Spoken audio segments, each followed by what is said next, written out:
depois a gente baixa o custo da fraude em larga escala por voto. Qualquer que seja o sistema, mesmo que seja eleição, a gente baixa o custo por fraude, digamos assim, em larga escala. Então é um ponto interessante para pensar também. Obrigado. Que é o seguinte, eu só, evidentemente não tem ninguém no TRE, mas nem é minha intenção falar sobre questão técnica. Mas a respeito da centralização de poderes, por exemplo, a questão é a seguinte: toda resolução do TSE, ou mesmo do TRE em São Paulo, ela sai com base numa lei que o Congresso previamente regulou para cada eleição, não é? E com base também no Código Eleitoral. Então, não é exatamente por aí. Eu só queria fazer essa correção, porque não é o TSE que simplesmente, arbitrariamente, faz essas colocações. Uma outra colocação, a respeito do Departamento de Informática, são cargos concursados. Isso, eu acho que precisaria haver uma mudança, então, estrutural de se pensar o poder público no Brasil. Recentemente eu tive um episódio, estava tratando de segurança física de entrada no fórum aqui, e um determinado proprietário de uma empresa de segurança ofereceu um modelo de segurança gratuitamente. E isso foi contestado. Por que aceitar desse e não aceitar de outro? Então nós também vivemos numa situação onde mesmo aceitar essas ofertas gratuitas sofrem contestação, porque privilegia esse ou aquele. Então eu acho tudo complicado. Eu concordo que precisa ser pensado e precisa ser mudado. A questão precisa ser debatida. Assim. Mas eu acho que precisa ser levado em conta também essas questões de modelo que nós trazemos lá de Portugal.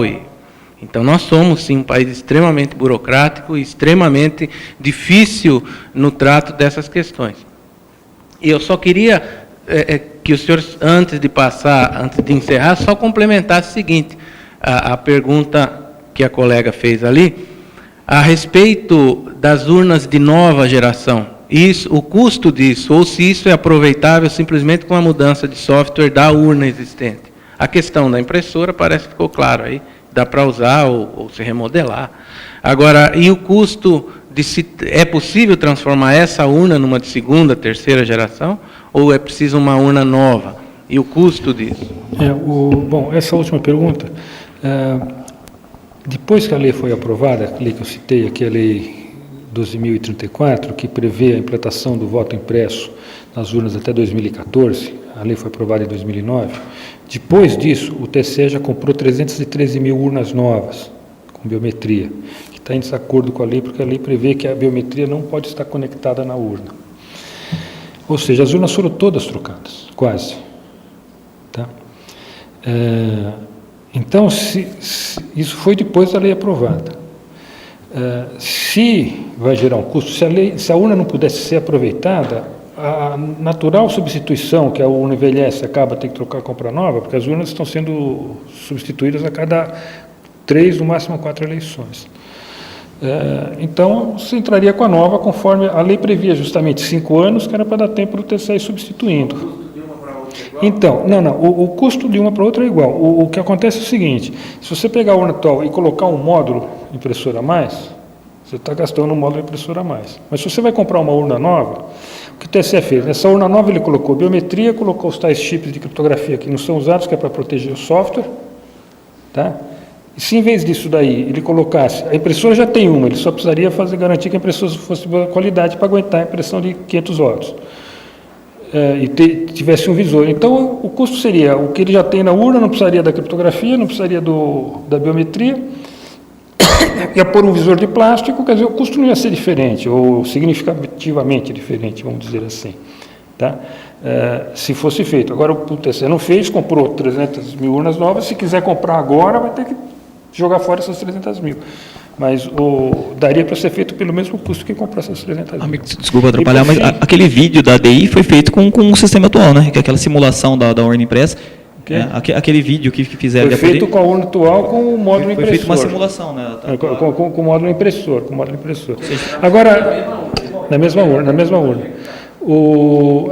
Essa urna, a partir do modelo 2009, está previsto no gabinete dela, tem 2 encaixes laterais. Você que tem acesso às urnas, vê que elas têm, a partir de 2009, tem uns buraquinhos do lado dela, que é para encaixar esse módulo de impressão da urna.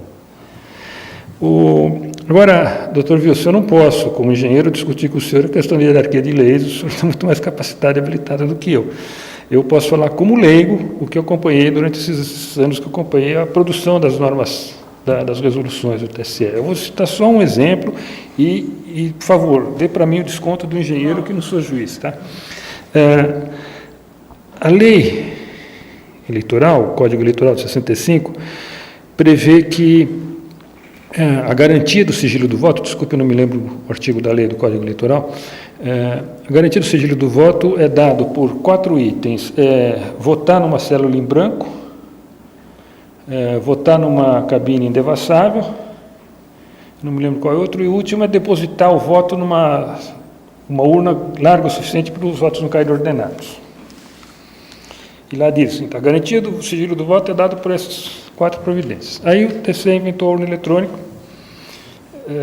fez primeiro uma norma, a 9.100, depois a 9.504, regulamentando o uso do voto eletrônico, e esqueceram de regulamentar como que a urna eletrônica garantir o sigilo do voto. Então, ela não garante, ela não atende esses 4 princípios que estavam no Código Eleitoral. O TSE passou a emitir resoluções a toda eleição, complementando. Então, ele dizia, a urna eletrônica, o voto será garantido da seguinte forma, usando tal coisa, ou usando a urna eletrônica. Agora, qualquer um entende que, se você votar numa célula em branco, uma cabine indevassável, colocar numa sacola que os votos não fiquem ordenados, como que o sigilo vai estar garantido? Agora, como é que eu vou entender que votar numa urna eletrônica está garantido, que o sigilo está garantido? Ainda mais que eles digitam o meu número na máquina que está votando.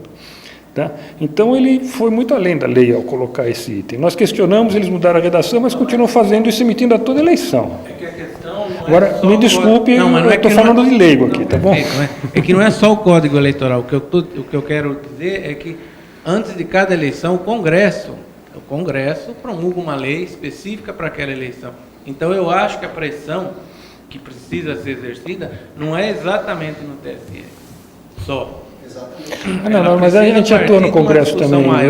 Eu apresentei aqui um projeto de lei. Essa lei 12.034, artigo 5º, foi o nosso grupo que lutou e brigou lá no Congresso, a gente conseguiu aprovar essa lei lá, esse artigo 5º, no Congresso, né, que prevê a implantação do voto impresso até 2014. Agora a gente está armando um projeto de lei de iniciativa popular para ver se esse ganha o peso da iniciativa popular. Por enquanto a gente está com dificuldade de conseguir apoio, mas estamos começando a trabalhar nesse sentido também. Então a gente trabalha no Congresso também. Tá? Não, perfeito, mas o que eu quero colocar é o seguinte, nós não vamos chegar muito longe enquanto o modelo for esse. Então, o Congresso é leigo em informática, agora, os juízes também são, porque uma expressão que foi utilizada aí, de que às vezes a gente fica refém da informática, e fica, porque se me perguntar seguro, a desconfiança que eu tenho da urna eletrônica é a mesma que eu tenho do caixa eletrônico do banco. Não, então, eu chego lá, eu olho aquilo, ou comprar pela internet. A gente olha aquilo e, sem saber como que esses sistemas funcionam, a gente tenta acreditar e desconfiar ao mesmo tempo. Mas é uma coisa complexa para quem não é do ramo. Então, o que eu acho, assim, essa pressão, ela precisa ser mais bem dirigida para a gente conseguir eficácia nisso. Porque nós procuramos lutar em tudo que é frente. Não, acredito, prova disso é esse fórum aqui, né? Então, o que eu acho, assim, nós precisamos é que esse debate ele seja assim, mais aberto, né? Aberto, não só com as questões técnicas, a gente precisa envolver outras áreas para viabilizar isso na forma que o sistema exige, né? Porque senão nós vamos ficar aqui falando e o sistema recusa. O sistema não de informática, o sistema político. Aí. Eu contei também, Excelência, eu acho que você não estava presente, o final da minha palestra, o problema da DI 4543, que suspendeu o artigo 5º da Lei 12.034. Foi uma decisão do STF suspendendo a lei liminarmente, né, cautelarmente, a partir de um ADIM que havia sido feito pelo Ministério Público a partir de uma representação do TSE. Né? Então, no final, estavam os juízes julgando, mas só que eles eram autores. Não eram formalmente os autores, né, era o Ministério Público, mas a gente vê claramente que esse acúmulo de poderes gera esse problema. Fazer um pequeno adendo também sobre... Eu também não sou especialista em modelos públicos, processos públicos, nada disso. Eu sofro muito no meu trabalho, porque às vezes eu sou exigido a acompanhar a burocracia dos processos, eu não tenho a mínima ideia. Mas Hoje em dia, metade do quadro do TSE já é terceirizado. Então, e já tem autonomia, por exemplo, para contratar uma auditoria externa. Então, na questão da terceirização, a terceirização, ela também precisa passar por concurso. A gente não tem essa autonomia de discricionariamente, eu quero essa empresa porque eu acho melhor. Tudo bem, mas o que eu estava propondo inicialmente era, eu não vejo dificuldade legal, por mais seja leigo, de incluir, por exemplo, as universidades que já são públicas. Não, eu também acho que não, mas aí é que está a questão, então, é que isso venha pelo Congresso. Venha pelo Congresso, para o Congresso fazer essa autorização, porque quem assume cargo de execução só pode fazer o que eles autorizam, ou seja, o que a lei autoriza. Então, o engessamento está nesse ponto, de se utilizar essa tecnologia. Eu acho que seria ótimo, gratuita, inclusive, né? Sim, as universidades servem a esse propósito. Mas é curioso que o TSE tenha convênios com alguns pesquisadores e algumas universidades, mas esses pesquisadores, até onde a gente observa, eles servem apenas para defender certos pontos. Assim, eles não contribuem de forma tecnológica com o processo. Então você fica lá sem entender exatamente para quem está de fora como que essas relações são estabelecidas.